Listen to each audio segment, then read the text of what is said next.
अस्सलाम वालेकुम। तो लास्ट वीडियो में मैंने आपको बताया कि एलिमेंटर के टूल्स क्या होते हैं, टेम्पलेट्स क्या होते हैं और वर्डप्रेस का जो डैशबोर्ड के कंप्लीट जो टूल्स थे, ठीक है, किस तरह से वेबसाइट को बनाने के लिए हमने कौन कौन से टूल्स इस्तेमाल करने पड़ते हैं, ठीक है। तो ये सारी चीज़ें थी जो आपने स्टेप बाय स्टेप सीखी। अभी मैं आपको बताऊंगा कि हेडर किस तरह से हम बना सकते हैं, ठीक है। अभी वर्डप्रेस में जो है ना, हेडर और फुटर किस तरह से बनता है, सिंपल। पहले हम हेडर पे काम करेंगे, उसके बाद फुटर पे। सबसे पहले आपने आ जाना है प्लगइन में। प्लगइन में आपको हेडर फुटर का भी प्लगइन यूज़ करना है, वो है आपका, जैसे मैंने ये इंस्टॉल किया है, ultimate add on for elemental light, ठीक है। तो इसको मैं यहाँ पे ऐड प्लगइन पे जाऊँगा पहले, और फिर यहाँ पे ऐड करूँगा, ठीक है। अब ये खुद ही जो है सर्च करेगा और बाद में आपको ये प्लगइन शो हो जाएगा। तो जब भी आप ये प्लगइन इंस्टॉल करेंगे तब आपका जो है हेडर जो है वो आप उसको कर सकते हैं, ठीक है। अब जैसे मैंने ये प्लगइन यहाँ, इसको मैं नाम देता हूँ हेडर फुटर एलिमेंटर, ठीक है। या एलिमेंटर हेडर फुटर, जो भी आप इसमें नाम दे देंगे वो आपका जो है प्लगइन आ जाएगा, ठीक है, जो मैंने इंस्टॉल किया हुआ है। तो आप कोई भी इंस्टॉल कर सकते हैं, बट जो प्रीमियम चल रहा है, जो अलाइन हो सके आपके वेबसाइट बिल्डर के साथ, जैसे हमारा वेबसाइट बिल्डर है वो एलिमेंटर है, तो ये एलिमेंटर से अलाइन कर रहा है और उसमें कॉन्फ्लिक्ट वगैरह ज़्यादातर चीज़ें नहीं करेगा, तो इस वजह से, ठीक है। तो ये अल्टीमेट एडवांस फॉर एलिमेंटर, ये प्लगइन हम यूज़ करेंगे, ठीक है। इस प्लगइन को मैंने इंस्टॉल किया है, तो इसका ये यहाँ पे जो है डैशबोर्ड आ चुका है, जिसमें डैशबोर्ड, हेडिंग, हेडर फुटर और सेटिंग्स हैं, ठीक है। अब डैशबोर्ड में आप क्या क्या चीज़ें उसमें दिखाना चाह रहे हैं, क्या क्या चीज़ें आप क्या खुद बनाएंगे हेडर फुटर या क्या, तो इस तरह से, ठीक है। अब मैंने क्या किया, सिंपल, मैंने टेम्पलेट में गया और टेम्पलेट में मैंने एक हेडर बना दिया, सही है। हेडर बना दिया, तो उसके बाद जो है अब इस हेडर को मैं अपनी वेबसाइट में ऐड करूँगा, ठीक है। अब मैंने इस हेडर का नाम दे देता हूँ हेडर, ठीक है। इसको मैं कर देता हूँ, इसको सिला हटा देते हैं इसका, ठीक है। अब मैं इसको अपडेट करता हूँ। अब ये देखें, ये हेडर मैंने यहाँ पे इनमें ऐड किया। अब हेडर किस तरह से हम इसके ऐड करेंगे या डिज़ाइन करेंगे, पहले आप डिज़ाइन करेंगे वो मैं आपको बताता हूँ कि क्या क्या उसमें एलिमेंट्स यूज़ होते हैं या क्या क्या विजेट्स यूज़ होंगे, ठीक है।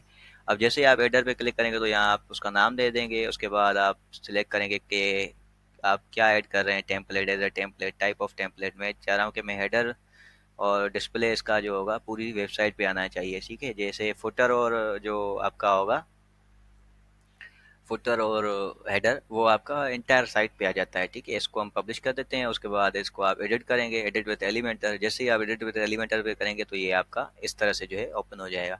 अब मैंने सिंपल क्या किया है, जैसे मैंने ये हेडर बनाया है, तो आप इस तरह से बना सकते हैं। मैंने सिंपल एक इमेज ली है, ठीक है, और मेन्यू और एक बटन लिया है, तीन चीज़ें मैंने ली हैं, कोई ज़्यादा चीज़ें इसमें नहीं ली हैं। ये आपका पूरा कंप्लीट फ्लेक्स बॉक्स जो है आपका कंटेनर मैंने पिक कर लिया है। अब जैसे मैंने सिंपल यहाँ से इसको हम कर देते हैं, ठीक है, हॉरिजेंटल, और उसको मैं पैडिंग और जो बाकी चीज़ें हैं उसकी मैं रिमूव कर देता हूँ। उसको मैं कर देता हूँ फुल विड्थ, या बॉक्स टी कर लें, कोई इशू नहीं है, बट फिलहाल फुल विड्थ कर लेते हैं। और यहाँ पे मैं जो विजिट पिक करूँगा या एलिमेंट पिक करूँगा, वो सबसे पहले मैं पिक करूँगा इमेज का, और उसको मैं कर दूँगा फुल। और उसके बाद जो है हम एक लोगो पिक करेंगे, ठीक है। लोगो पिक करने के बाद मैं यहाँ पे मेन्यू पिक करूँगा, ठीक है। मेन्यू पिक करूँगा, नेविगेशन मेन्यू जो हमने बनाया है ऑलरेडी, ठीक है। मेन्यू क्रिएशन हमने सीखी थी, तो वहाँ पे आप उस वीडियो में से देख सकते हैं, ठीक है। अभी मैंने मेन्यू ऐड कर लिया, उसके बाद मैं ऐड करूँगा इसका बटन, ठीक है। बटन, अब बटन का ये आ गया। अब आप यहाँ पे इसका बटन ऐड कर सकते हैं, ठीक है। ये यहाँ पे ऐड कर देते हैं, चलें इसको दोबारा से यहाँ पे ऐड कर लेते हैं, ठीक है। अब बटन ऐड हो गया। अब मैं चाह रहा हूँ ये साथ ना हो, ये थोड़ा डिफरेंट हो और सेंटर में आ जाए, तो इसको मैं करता हूँ स्पेस बिटवीन, सभी में एक जितना स्पेस आ जाए और सेंटर जो आइटम्स हैं वो सेंटर अलाइन हो जाए, ठीक है। अब इसको बटन का मैं नाम देता हूँ बुक नाउ, ठीक है। और ये सिंपल। अब इसका जो है साइज़ आप रख सकते हैं, पिक्सल में रखें या किस में भी रखें, तो आप, जैसे मैंने 200 रखा है तो आप 200 रख सकते हैं, या 100 रख सकते हैं, जितना मतलब आप लोगों को देख रहे हैं कि आपका लोगो किस तरह से शो हो रहा है, तो इस तरह से आप उसको कर सकते हैं, ठीक हो गया। अभी इसके जो कलर्स हैं वो आप सिंपल लोगो में से कलर पिक कर सकते हैं। जैसे इसका कलर है मेन्यू का, तो ये देखें कलर सैम्पलर को आप यूज़ करेंगे तो ये जहाँ पे भी आप रखेंगे उसके कलर्स जो है आपको पिक करके देगा, और ये इसका कलर ऐड हो गया। अब इसी तरह मैं इसका बटन का कलर चेंज करूँगा तो सिंपल मैं कलर सैम्पलर यूज़ करूँगा, क्योंकि आपका लोगो आपके पास है तो इस वजह से इसका कलर सैम्पलर यूज़ करेंगे और इसका कलर मैं पिक करके ऐसे कर दूँगा।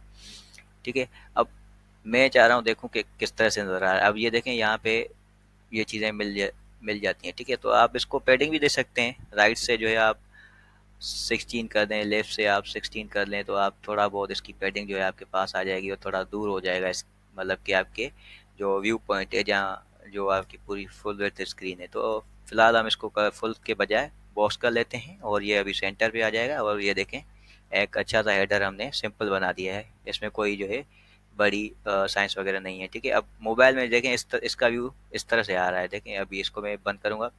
जो पहले मैंने हेडर बनाया वो देखें कितना खूबसूरत आ रहा है, सिंपल लोगो और यहाँ पे एक नेविगेशन जो है मेन्यू आ गया। तो इसका आइकन वगैरह भी आप चेंज कर सकते हैं, या जितनी भी चीज़ें हैं तो मोबाइल में या डेस्कटॉप में आप चेंज कर सकते हैं। ठीक है, बटन को हाइड करना, किस तरह से बटन को हाइड करना है सिंपल आपने ये देखें मेरा बटन यहाँ पे ऊपर हाइड हो रहा है, तो हम फिलहाल इस पे काम करते हैं। ये देखें बटन हाइड है, तो इसको आप एडवांस में जाएंगे रिस्पॉन्सिव में, और इसको आप ऐसे करेंगे तो ये शो एंड हाइड यहाँ पे आप कर सकते हैं। ठीक है, इस तरह से।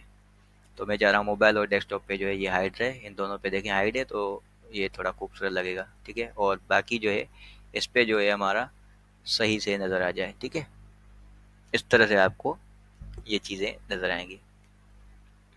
अच्छा, अब हेडर सिंपल आपको बनाना आ गया होगा कि हेडर हमने किस तरह से बनाना है। सिंपल आपको मेन्यू का एक विजेट उठाना है और एलिमेंट उठाना है, उसके बाद इमेज और बटन सिंपल, और कोई भी चीज़ इसमें नहीं है, कोई नई चीज़ या कोई नई साइज इसमें नहीं है। ठीक है, आप इसके भले रिमूव कर दें। ठीक है, पैडिंग मार्जिन और कोई भी चीज़ यहाँ पे इसको अगर आपने सेटिंग वगैरह करनी है ओवर एक्टिव तो वो आप कर सकते हैं इसका मेन्यू का। ठीक है, तो इस तरह से जो है आपका जो मेन्यू है वो शो होगा, और बाकी जो चीज़ें होंगी वो आपकी इस तरह से शो होंगी। ठीक है, तो आप इसका प्रीव्यू भी चेक कर सकते हैं कि किस तरह से आ रहा है प्रीव्यू।